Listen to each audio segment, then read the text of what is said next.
Hello, and welcome to the UFO Radio Show. I'm your host, the station manager.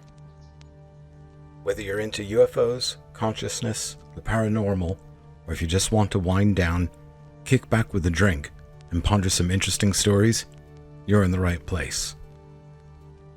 We come to you from the misty hills above the world-famous Loch Ness, deep in the heart of the Scottish Highlands.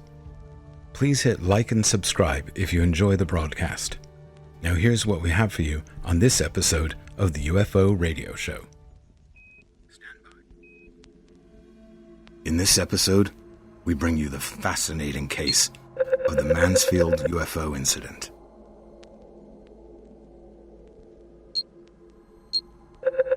By October of 1973, Ohio's population had been hearing about sightings of UFOs within the state for most of the year. There were multitudes of reported sightings from members of the public, local and state police. Even Ohio's governor and his wife had a sighting that made it onto national network news. It wasn't lost on those following UFO cases that Ohio's Wright-Patterson Air Force Base is the home of the U.S. Air Force Materiel Command, and was long rumored to be deeply involved in storage of and research into recovered UFO materials, including biological materials. In late '73, Wright-Patterson was also conducting secretive military supply flights in aid of an allied country's conflict in the Middle East. The Soviet Union was reportedly aiding the other side in this conflict. Worldwide nuclear tensions had not been higher since the Cuban Missile Crisis, and Wright-Patterson and the work it was undertaking was right in the thick of it all. It's in this time of tinder-dry political and military tension in the Middle East and a so-called proxy war between two nuclear superpowers that 4 U.S. Army Reserve helicopter crewmen walked out to their Hughes UH-1H at Port Columbus International Airport, Ohio. It was 10:30 p.m. on October 18th. Captain Lawrence Coyne, Lieutenant Rick Jetsey, Sergeant John Healy, and Sergeant Robert Janacek had just completed their annual medical reviews. The crew were in good shape, good spirits, and were feeling happy to be returning to their unit base at Cleveland Hopkins International Airport. All things being equal, they expected to be at their base in about 60 minutes. They performed their pre-flight checks and strapped in as the engine spooled up. 36-year-old Captain Lawrence Coyne was in the right-hand seat. First Lieutenant Arrigo Jetsey, a 26-year-old chemical engineer, was his co-pilot in the left seat. Behind Lieutenant Jetsey was Sergeant John Healy, 35, a Cleveland police officer and the flight's medic. Sitting directly behind Captain Coyne was Sergeant Robert Janacek, a 23-year-old computer technician and the team's crew chief. Army 15444 was given control clearance for departure by Columbus Tower for the 96-mile flight back to Cleveland. Army 15444, you are cleared for takeoff from your present position. Exit via Heliroute Lima. Report when above Lima. Over. Roger, Columbus Tower. Exit via Lima. Army 15444, over. Captain Coyne brought the helicopter's engine up to full power and pulled up on the craft's collective control. He could feel the blades bite into the air. The skids began to tap lightly as they lifted off the tarmac. His 19 years' experience had him easing this Army workhorse into the night sky. The captain took the UH-1 to their normal cruising altitude of 2,500 feet. There was only the occasional puff of wind, so the flight was smooth. Everything was as it should be. The men casually glanced out of the windows and enjoyed the 15-mile-plus view of the clear night sky and the rising quarter moon. Lieutenant Jetsey took over the controls, as per procedure. Just behind the co-pilot, Sergeant Healy looked to his far left.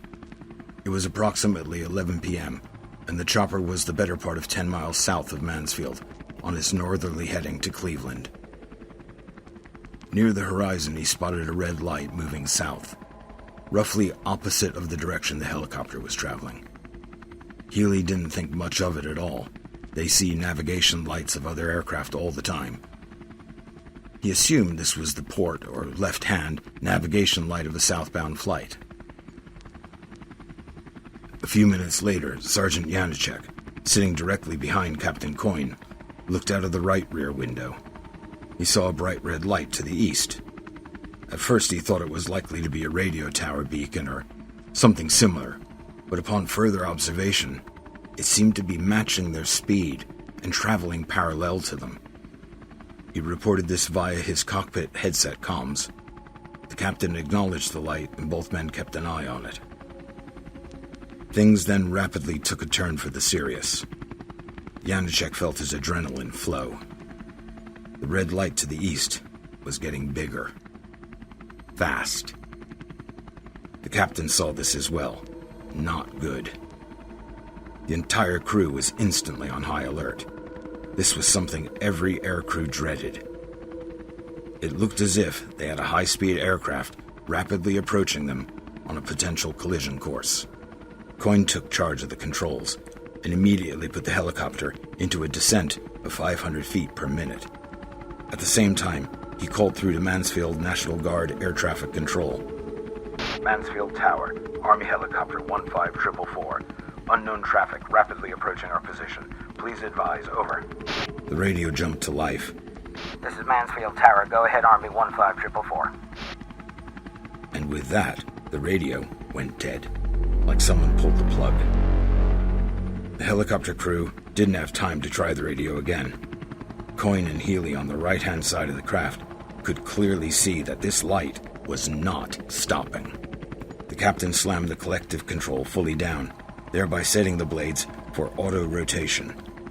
Sometimes spoken about like a Hail Mary, this maneuver is reserved for the most critical of situations, and Coyne instinctively knew he was in one of those. Auto-rotation is an aerodynamic principle that rotary aircraft pilots can use to control the aircraft's descent should they lose engine power to the main rotors. The technique exploits the upward flow of air to keep the rotors spinning in a way that effectively uses the blades as kind of an unpowered pinwheel that both creates and rides a cushion of air safely to the ground. That's the theory, anyway. All of the men felt the familiar roll in their stomachs as the helicopter gave into gravity and they headed towards the ground. Fast. The captain fought with the controls to keep the helicopter traveling along the correct trajectory as it all but dropped out of the sky. They were now at a descent rate of 2,000 feet per minute, over 100 miles per hour. Everyone on board could see that the red light was not only coming towards them at the speed of a jet fighter, it was also matching their altitude and rate of descent. The captain thought it looked like a locked-on missile. He barked into his comms headset. Brace for impact.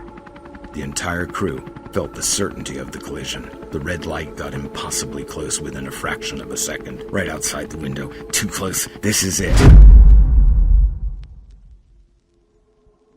There is an uncontrollable instinct for human beings to wince. It is often accompanied by a sharp intake of breath through gritted teeth when one is about to face an anticipated trauma. It's a lizard brain thing. This was that moment for the entire crew. It occurred within a few milliseconds, but it felt like slow motion.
Sergeant Healy shouted, pointing at the helicopter's windscreen. Look up! The others' attentions were refocused within an instant to what the sergeant was pointing at. Directly in front of, and slightly above the helicopter, was the red light. It was locked in place. Coyne still held the helicopter in its critical descent attitude. Through the windscreen and the clear panels in the roof, the crew could make out a shape silhouetted against the starry sky. A very big shape. It had to be 50 to 60 feet wide. It nearly filled the entire screen. On the right-hand side of this cigar-shaped thing was a recessed white light. On the left-hand side was the red light they'd all been seeing. There didn't seem to be any obvious features to note on this craft. There were no wings or control surfaces, no visible means of propulsion, no sound they could hear. It had a basic cigar-shaped profile from the perspective they had. There seemed to be a dome-like bulge on the upper part of the craft, and this could well have had windows around it. The men noticed that this large object looming in front of them, during a full-blown auto-rotation descent, was absolutely in lockstep relative to them. Captain Coyne checked his altimeter. 1,700 feet. The ground's going to be coming up pretty damn fast. What is this thing doing? Now, without warning, the cockpit was awash with an intense green light. The crew instinctively looked up and watched as a cleanly defined cone of supersaturated green light projected out of the recess on the right side of the object. It swung around by 90 degrees to shine directly onto their helicopter. It shone onto the nose and moved back over the aircraft, spilling through the clear roof panels. The cabin interior was utterly flooded by this illumination. The men all felt unnerved, like they were being scrutinized or scanned in some way by this unnatural, almost sickly colored light. The object's surface was reflecting light from all around it. The helicopter's lights, the town nearby, the moon, even the green light, it itself was shining onto the helicopter. The reflections made it obvious to the aircrew that this other craft was definitely metallic. The captain glanced at his instrument panel. The green light from the craft canceled out the red illumination the panel was lit with for night flying. It looked sickly and dead. The compass was swinging and spinning wildly. Other instruments were behaving erratically as well. His altimeter seemed okay, but instead of indicating the 2,000 feet per minute auto-rotation descent, he saw that the aircraft was climbing at 1,000 feet per minute. This all happened while the controls were being physically held by Coyne for maximum descent. A few miles outside of Mansfield, a young mother was driving along Route 430 with their children near Charles Mill Lake. The children had seen unusual lights in the sky above the car. Their mother heard all sorts of these kind of things from them and wasn't in the mood to hear more tonight, but they just wouldn't stop, and they were raising one heck of a fuss. So Mom finally gave in and stopped the car. The family piled out of the car onto the side of the quiet road.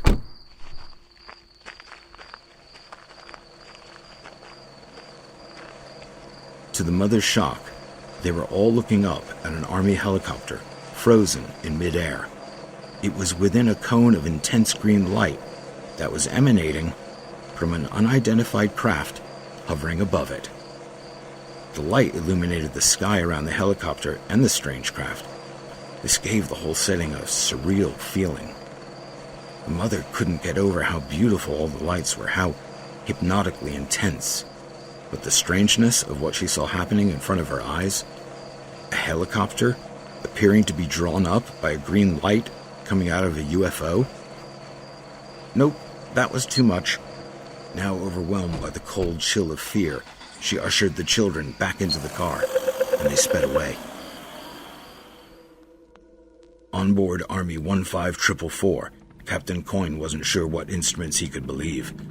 The men did their best to try to assess what was taking place and if there was anything they could do about it. The captain had a sense that the altimeter was correct, but how the hell could they possibly be ascending? They had gone from 1,700 feet to 3,800 feet in mere moments, while the aircraft was supposed to be auto-rotating to the ground. It seemed to be the style of this anomalous craft not to give any warnings when it did something unexpected. It didn't disappoint. In a singular moment, there was a bump that juddered through the entire airframe of the helicopter. The green light vanished abruptly, and Captain Coyne felt the controls come back to life. The strange craft suddenly left its position from over the helicopter and without hesitation accelerated to the west. Rick Jetsey had a clear view of this from the co-pilot's seat. The craft then made a sharp turn and shot off towards the northeast, towards Lake Erie. The co-pilot estimated the speed of the departing craft to have been in excess of 400 to 500 miles per hour, and it appeared to have achieved that instantaneously. The crew were mystified and more than a bit shaken up. The captain had regained control and got the helicopter back on course again. They had been scheduled to stop at Mansfield for refueling, but decided to head straight back to Cleveland. They landed with an all but empty fuel tank. They were happy to have landed at all. A few days after the event, Captain Coyne directly contacted the Mansfield National Guard Air Traffic Control Tower and was informed that they had no recordings of any radio communications with him from the night of October 18th. Not even his initial contact message, to which he had heard Mansfield ATC respond. Captain Coyne had described himself as having been a UFO skeptic, but admitted that he was not able to provide a prosaic explanation for what had happened that night over Mansfield. All of the men in the helicopter went on to have active and valid careers, and their credibility remained beyond reproach after the incident. In 1978, Captain Lawrence Coyne testified before the United Nations, attesting to what he had seen. "I am convinced this object was real, and that these types of incidents require thorough investigation." And he advocated for an international effort to create a standardized official process for pilots and other aircrew to report UFO encounters without fear of reprisal or damage to their reputations. There were many combined years of experience on board that helicopter over Mansfield, Ohio. This was a highly trained and professional crew, performing with skill and precision under high-pressure circumstances. Theirs is one of the most extraordinarily detailed accounts ever made of a UFO by trained observers. Unfortunately, there was one true victim of the encounter. Army Helicopter 15444. After the encounter, its compass was beyond repair and had to be replaced. A variety of its electronic components continued to exhibit faults. The aircraft was generally never the same, and spent a great deal of time languishing in the unit's workshops. 15444, you did well. Thank you for your service. Please check out the links in the description below for more fascinating details on this unique and important case. And that's all we have time for on this episode of the UFO Radio Show.